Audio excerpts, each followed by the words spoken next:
আসসালামু আলাইকুম ওরহমতুল্লাহি ওবরকাতুহ। সম্মানিত দর্শক, আজকে আমি আপনাদের সামনে দুটো বিষয় নিয়ে আলোচনা করব। প্রথম হচ্ছে রমজানুল মুবারক এজ এ মুসলিম হিসাবে আপনি কেন গুরুত্ব দিবেন, বা রমজান আমাদের সমাজে আমাদের জীবনে কেন গুরুত্বপূর্ণ এটা। দ্বিতীয় নম্বর হচ্ছে যে রমজানুল মুবারকের প্রিপারেশন কিভাবে নিব, ওটা আরেকটি বিষয়। তো আমরা প্রথমটি দিয়ে শুরু করেছি। এক নম্বর, রমজান কেন গুরুত্বপূর্ণ? কারণ আল্লাহ তাআলা এই মাসে পবিত্র কোরআন নাজিল করেছেন। সূরা বাকারার 185 নম্বর আয়াতে আল্লাহ বলেছেন, শাহরু রমাদান আল্লাযী উনজিলা ফীহিল কুরআন। রমাদান মাসে আল্লাহ কোরআন নাজিল করেছেন, এবং এছাড়াও সকল আসমানি কিতাব এই রমজান মাসে নাজিল হয়েছে। এক হাদিসের মধ্যে এসছে, হাদিসটি মুসনাদ ইমাম আহমদ এবং আল মুআজামুল কাবীর লিত্তাবারানির মধ্যে আসছে। ওয়াসিলা ইবনুল আসকা রাদিয়াল্লাহু তাআলা আনহু থেকে বর্ণিত, আল্লাহর নবী সাল্লাল্লাহু আলাইহি ওয়াসাল্লাম বলেছেন যে উনজিলাত সুহুফ ইব্রাহিম ফি আউয়ালি লাইলাতিন মিন রমাদান। ইব্রাহিম আলাইহিস সালামের সহিফাগুলো রমজানের প্রথম রাত্রে নাজিল করা হয়েছে। ওয়া উনজিলাতিত তাওরাত লিসিত্তিন মাদাইনা মিন রমাদান। আর তাওরাত নাজিল হয়েছিল যখন রমজানের 6 দিন অতিবাহিত হয়ে গিয়েছে।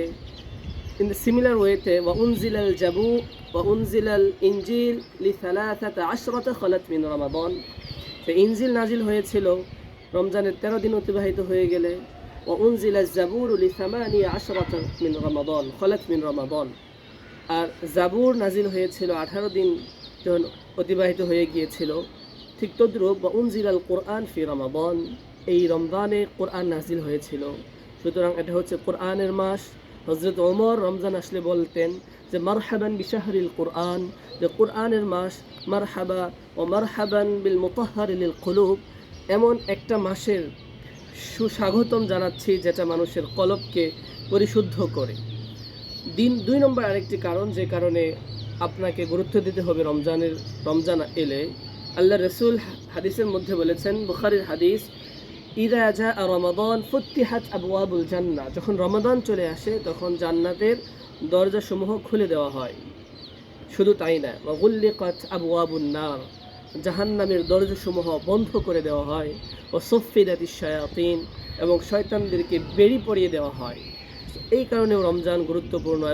এবং আরেকটি গুরুত্বপূর্ণ বিষয় যে ইন্নাল্লাহা সুবহানাহু ওয়া তাআলা ইখতাসসা বিহি সিয়াম বিফারিদাতি সিয়াম, যে আল্লাহ এই মাসের মধ্যে রোজা ফরজ করেছেন। হাদিসের মধ্যে আসছে, মান সামা ঈমানান ওয়া ইহতিসাবান গুফিরা লাহু মা তাকদ্দামা মিন যামবি, যে বান্দা ঈমানের সাথে সওয়াবের আশায় রমজানে রোজা রাখবে, আল্লাহ তার সকল গুনাহ খাতাগুলো মাফ করে দেবেন।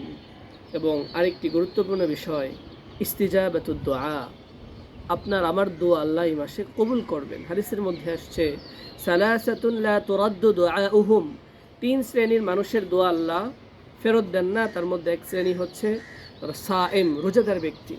ইফতারের সময় দোয়া কবুল হয়, সেহরির সময় দোয়া কবুল হয়, এবং সর্বক্ষণ রমজান মাসে দোয়া কবুল হয়।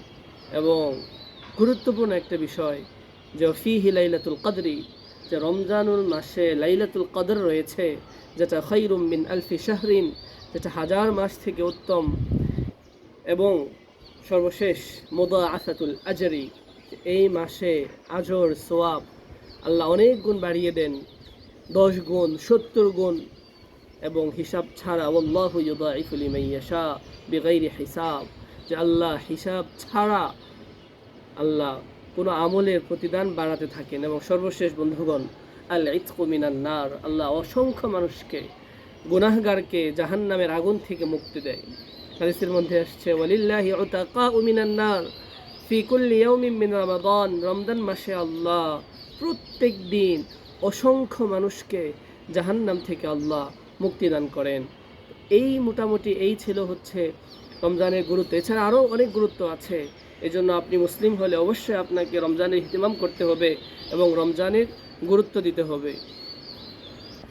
রমজান আসার আগে প্রস্তুতি স্বরূপ প্রথমে আপনি আপনার নিয়াতকে বিশুদ্ধ করতে পারেন।